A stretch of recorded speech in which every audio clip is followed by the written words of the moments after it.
Hello guys, a very warm welcome to all of you guys on this beautiful platform that is UPPCL with UQ।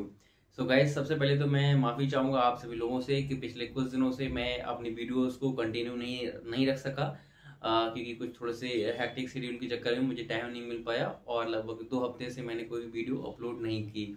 सो उसके लिए first of all I am sorry for that. And फिलहाल by the way जब जागो तभी सवेरा किसी ने कहा है। तो आज के अपने सेशन को हम शुरू करते हैं अपनी अगली उसी सीरीज को फॉलो करते हुए। उस सीरीज में हम लोगों ने आई थिंक पेंशन की कैलकुलेशन गणना करने तक सीख लिया था कि किस तरह से हम लोग पेंशन की गणना करते हैं टैक्सेबल अमाउंट को फाइंड आउट करने के लिए।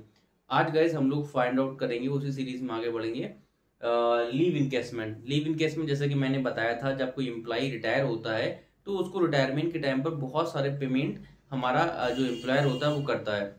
फॉर एग्जाम्पल उसको फंड का पैसा मिलता है, उसको पेंशन का पैसा मिलता है, और उसने यानी कि ड्यूरिंग सर्विस हमारा यानी कि एम्प्लॉय को जो छुट्टियां अलाउ होती हैं लेकिन उसने उन छुट्टियों को अगर नहीं लिया है तो इसका भी पैसा उसको at the time of retirement दिया जाता है। ठीक है, तो ये उसी को हम लोग बोलते हैं लीव इनकेसमेंट। यानी कि लीव इनकेसमेंट क्या है, अगर एक बार मैं समअप करके बताऊं तो लीव इनकेसमेंट भी होता है यानी कि ऐसी लीव जिनका पैसा जिनको इनकेस किया जा रहा है। इनकेस मतलब पैसा दिया जा रहा है जिनका। तो पैसा तो तभी देंगे जब एम्प्लॉय ने वो छुट्टियां ना ली हो, यानी कि एम्प्लॉयर ने उसको छुट्टियां दी हो लेकिन उस पर्सन ने यानी उस एम्प्लॉय ने छुट्टियां नहीं ली और वो काम पर प्रॉपर आया। तो इस केस में क्या करता है हमारा एम्प्लॉयर, यानी कि लीव इनकेसमेंट कर देता है, यानी कि हमें उन छुट्टियों को पैसा दे देता है जिन पर आकर हमने ऑफिस में काम किया था। तो यही प्रोसेस हमारी लीव इनकेसमेंट कहलाती है।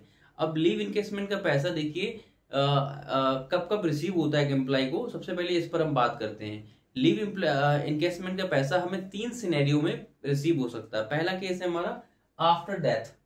सपोज करिए कोई एम्प्लॉय है, इसकी डेथ हो गई। अगर डेथ हो गई तो उसके घर वालों को पैसा उसका दिया जाएगा। अगर पैसा दिया जा रहा है जाहिर सी बात उसकी छुट्टियों का जो पैसा है वो भी उसके घर वालों को मिलेगा। इस केस में क्या होगा, क्या उस पर टैक्स लगेगा? तो यहां पर हम बोल देंगे फुली एग्जैम्प्ट। फुली एग्जैम्प्ट फॉर ऑल, यानी कि अगर किसी एम्प्लॉय की डेथ हो गई है उस केस में उसके परिवारजनों को या उसके डिपेंडेंट्स को उसका पैसा दिया जा रहा है तो गवर्नमेंट उस पर टैक्स नहीं लगाता है, यानी कि इनकम टैक्स डिपार्टमेंट उस पर टैक्स नहीं लेता है। और फुली टैक्स फॉर ऑल, मैंने ऑल लिखा है, ऑल का मतलब हो जाएगा यहाँ पे प्राइवेट एम्प्लॉइज और जो गवर्नमेंट सेक्टर के एम्प्लॉइज हैं सभी पर ये रूल एप्लीकेबल होगा। मतलब किसी भी सेक्टर में आप काम करते हो, प्राइवेट में या गवर्नमेंट में, आप पर टैक्स नहीं लगाया जाएगा अगर किसी एम्प्लॉय की डेथ हो जाती है। ठीक है, अब बात करते हैं लीव इनकेसमेंट ड्यूरिंग सर्विस। क्या हम सर्विस के दौरान भी छुट्टियों को पैसा ले सकते हैं? तो हाँ, बिल्कुल ले सकते हैं। लेकिन अगर आपने सर्विस के दौरान, फॉर एग्जांपल अभी आप किसी ऑर्गेनाइजेशन में काम कर रहे हैं, ठीक है, आपको काम करते हुए 4 साल हुई, 4-5 साल हुई हैं, और आपकी कोई छुट्टियां इकट्ठा हो चुकी थी, आपने क्या कहा, एम्प्लॉयर को बोला कि भाई मुझे इसका पैसा दे दो। ठीक है, तो उस केस में क्या होगा, आप कर रहे हो यानी कि लीव इनकेसमेंट करा रहे हो ड्यूरिंग सर्विस, क्योंकि आप काम तो वहां कर ही रहे हो ना, लेकिन फिर भी आप छुट्टियों को पैसा ले रहे हो, तो वहां पर ये वाला केस लगेगा लीव इनकेसमेंट ड्यूरिंग सर्विस। इस केस में ये हो जाएगा taxable for all.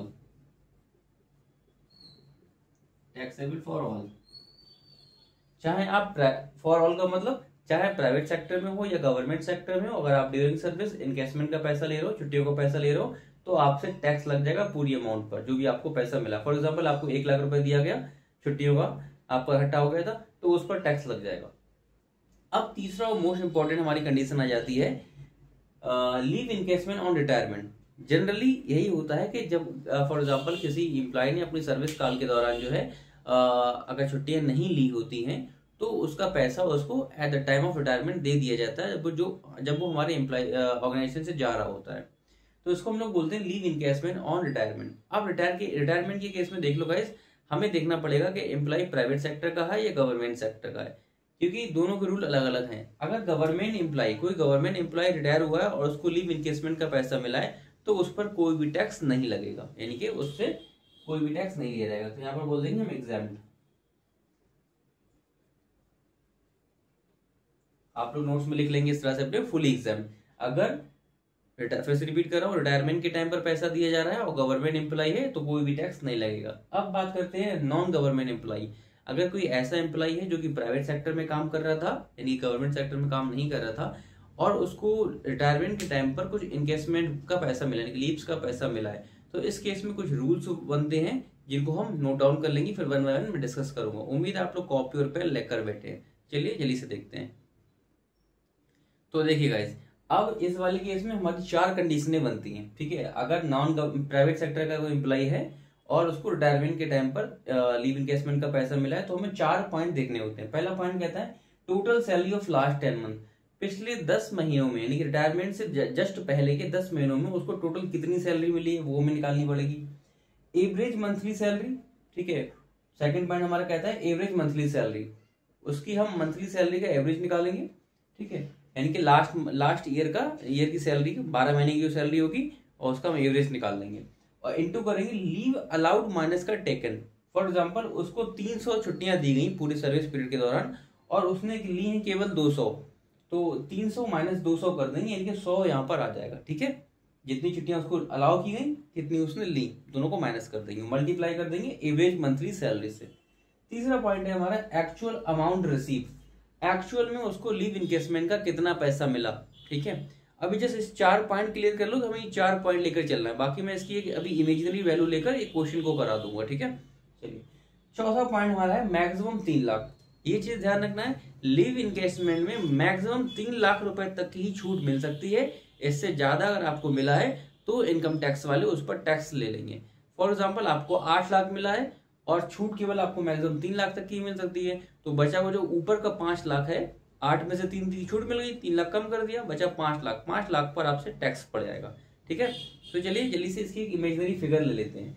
For suppose कर लो आपकी मंथली सैलरी जो है, फॉर सपोज बेसिक सैलरी, देखो सैलरी में 3 चीजें हमारी आती हैं, हम लोग प्रीवियस क्लासेस में सीख चुके हैं। बेसिक, डी और कमीशन, मेनली 3 चीजें आती हैं। सपोज कर लो आपकी बेसिक है 30,000 की, ठीक है, और आपका डीए है 20,000 का और आपका कमीशन है 10,000 का। तो इस तरह से आपकी मंथली सैलरी कितनी बनती है, ये एक महीने की सैलरी आपकी जो है 60,000 की बनती है, ठीक है। तो कोई एम्प्लॉय है, ठीक है, और उसको क्या हुआ है कि उसको रिटायरमेंट के टाइम पर फॉर सपोज कर लो 12 लाख रुपए लीव इनकेसमेंट के मिले हैं, ठीक है। लीव इनकेसमेंट के मिले हैं और क्वेश्चन में कहा है कि उसकी बेसिक सैलरी इतनी है, डी इतना मिलता है, कमीशन इतना मिलता है, find out the taxable amount of leave encasement. Leave encasement की टैक्सेबल अमाउंट की गणना करो, ठीक है। तो इस तरह से क्वेश्चन गिवन होगा, फिर से रिपीट कर दूं। फॉर एग्जांपल कोई एम्प्लॉय है ए, उसकी बेसिक सैलरी इतनी है, डी इतनी है, कमीशन इतना है, ठीक है, और उसको रिटायरमेंट के टाइम पर 12 लाख रुपए का, मैं यहाँ पर लिख दे रहा हूँ, फॉर सपोज 12 लाख रुपए का लीव इनकेसमेंट, छुट्टियों को पैसा 12 लाख रुपए दिया गया। अब कहा गया है कि इसकी टैक्सेबल अमाउंट की गणना करें लीव इनकेसमेंट की। चलिए देखते हैं। देखिए 2 अमाउंट तो नीचे में निकली दिख ही रही है। अमाउंट कितना मिला पता है 12 लाख, छूट मैक्सिमम कितनी मिल सकती है 3 लाख। कुल मिला के ये 2 जो कॉलम है वो हमें निकालने हैं, फाइंड आउट करने हैं।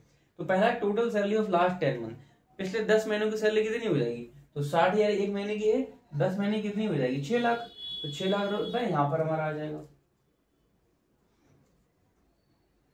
सेकंड पॉइंट कहता है average monthly salary. Average monthly salary यानी कि जो महीने की उसकी सैलरी है उसका एवरेज निकालना है हमने। तो महीने की सैलरी कितनी 60,000, और महीने में दिन कितने होते हैं 30, महीने में दिन होते हैं 30, 60,000 को 30 से डिवाइड कर दो, कितना आ जाएगा 32 से 60, 2,000 रुपए पर डे ऑन एवरेज। तो यहाँ पर कितना आ जाएगा, एवरेज मंथली सैलरी उसकी आ जाएगी 2,000 रुपए की।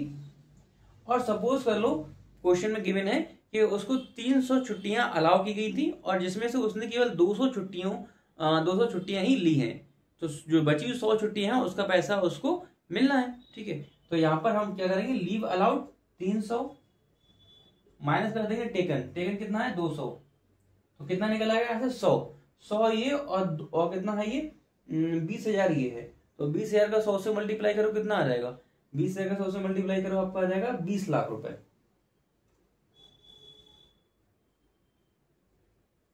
20 लाख रुपए आ जाएगा। तो इस तरह से हमने देख लिया चारों चीजों की, चारों कॉलम की हमने अमाउंट फाइंड आउट कर ली। अब रूल क्या कहता है, छूट कितने की मिलेगी, मेरे को मैक्सिमम 3 लाख रुपए की है, लेकिन रूल ये कहता है कि whichever is less in all the 4 above, इन चारों पॉइंट्स में जो सबसे कम होगा उतने रुपए की छूट मिलेगी हमें, ठीक है। तो सबसे कम तो 3 ही लाख दिख रहा है, तो 3 लाख की छूट मिल जाएगी। सपोज कर लो यहाँ पर बीच में कहीं पे 2 लाख आया होता तो फिर 2 लाख की छूट मिलती सिर्फ। 3 लाख जो वो मैक्सिमम लिमिट है, याद रखना है, ठीक है, इससे ज्यादा की छूट नहीं मिल सकती है। इसके नीचे तो हम आ सकते हैं। सपोज कर लो यहाँ पे 2 लाख कहीं पे आया होता तो छूट सिर्फ 2 लाख की मिलती। फिलहाल वो सब छोड़ो, इमेज आप कंफ्यूज हो जाओगे। अपने क्वेश्चन पर आते हैं। सबसे कम कौन सा चारों में? चारों में सबसे कम है ये 3 लाख।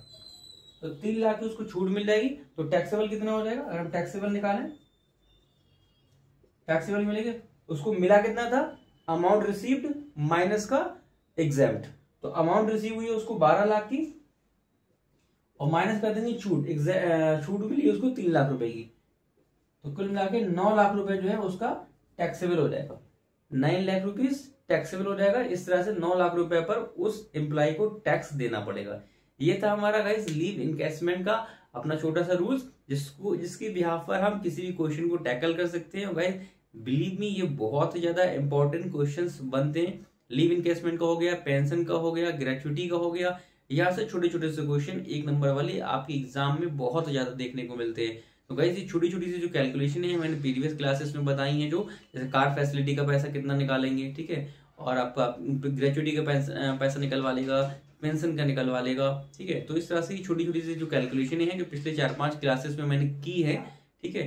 तो उम्मीद है आप लोगों ने नोट्स बनाए होंगे। ये बहुत इंपॉर्टेंट है आपके एग्जाम के प्रोस्पेक्ट से। तो इनके नोट्स बनाकर प्रॉपर उनको रिवीजन करते रहिए। नोट्स को ज्यादा नहीं, आपको सिर्फ डेली जो है सिर्फ 5 से 10 मिनट का टाइम देकर सिर्फ एक बार पढ़ लेना है, रट्टा नहीं मारना है, ठीक है। और आपके पास क्वेश्चन है तो उन पर बेस 1-2 क्वेश्चन लगाओ, उससे ज्यादा क्वेश्चन नहीं करना है हमने, ठीक है। तो that's all for the day guys, मिलते हैं अगले सेशन में। Till then take care, bye bye.